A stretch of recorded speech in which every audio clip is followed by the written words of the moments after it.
আমাদের পনির মালাই। নমস্কার বন্ধুরা, রোজকার রান্নাঘরে আপনাদের স্বাগত। আজ আমি বানাবো পনির মালাই।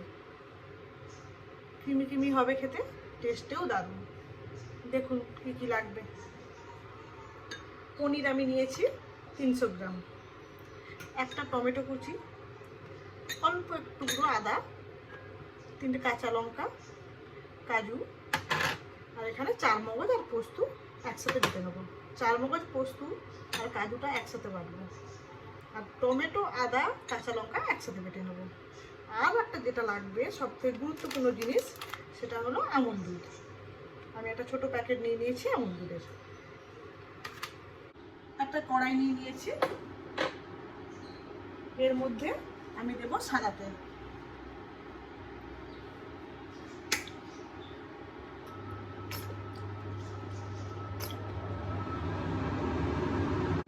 এদিকে আরেকটা পাত্রে একটু গরম জল করে নিয়েছি।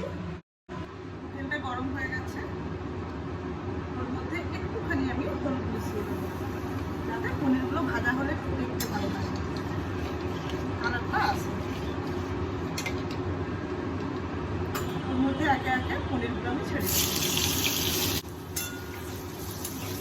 হালকা লাল করে ভেজে দেবো। এবারে তুলে দেবো।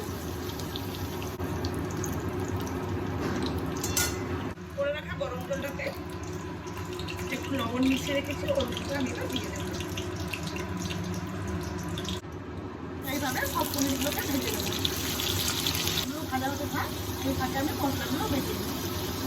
এগুলো সব ভাজা হয়ে গেছে, আমি সব দিয়ে দিলাম।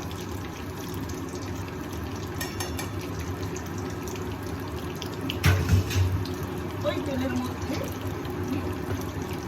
বেটে রাখা আদা, টমেটো, কাঁচা লঙ্কাটা দিয়ে দেবো।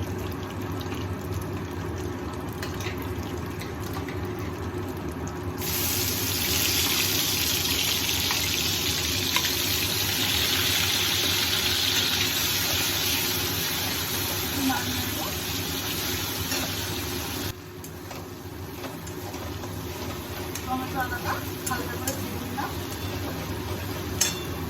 এর মধ্যে অল্প একটুখানি জিরে গুঁড়ো দিলাম। এটা অপশনাল, আপনি চাইলে দিতে পারেন, নাও দিতে পারেন। অল্প একটু লাল লঙ্কার গুঁড়ো দেবো, আপনার এখানে ঝাল মতো অনুযায়ী দেবেন। আমি একটু কাঁচা লঙ্কা দিয়েছি, তাই অল্প একটু শুকনো লঙ্কা দিয়ে দিলাম।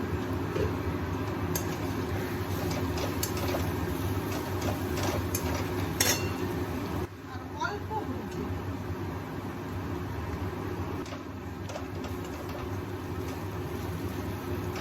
এবারে আমি পোস্ত, চারমগজ, কাজু বাটাটা দিয়ে দেবো।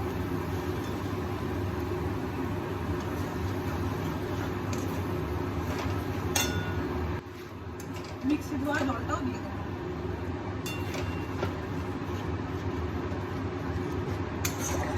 মশলাটা আবার একটুখানি ভাজা ভাজা করতে দেবো।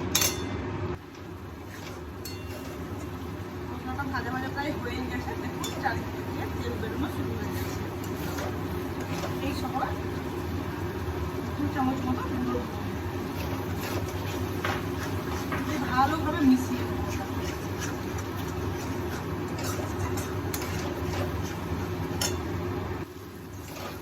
ভালোভাবে কষানো হয়ে গেছে, দেখছেন সাইড থেকে ছেড়ে এসেছে।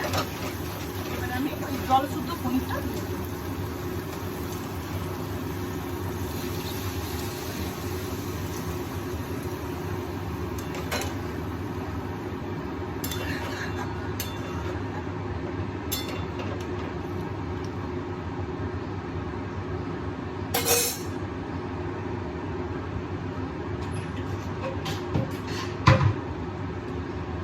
ঢেকে এটা 5 মিনিট ভাপে রাখবো।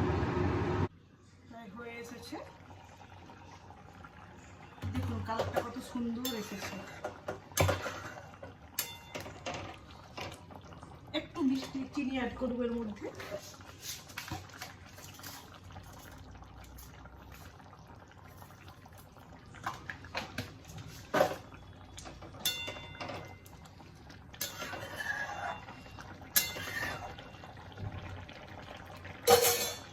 এবার আমি গ্যাসটা বন্ধ করে দিলাম। খেয়ে দেখুন বন্ধুরা, কেমন হয়েছে জানাবেন কমেন্টে। পছন্দ হলে একটা লাইক করে দেবেন।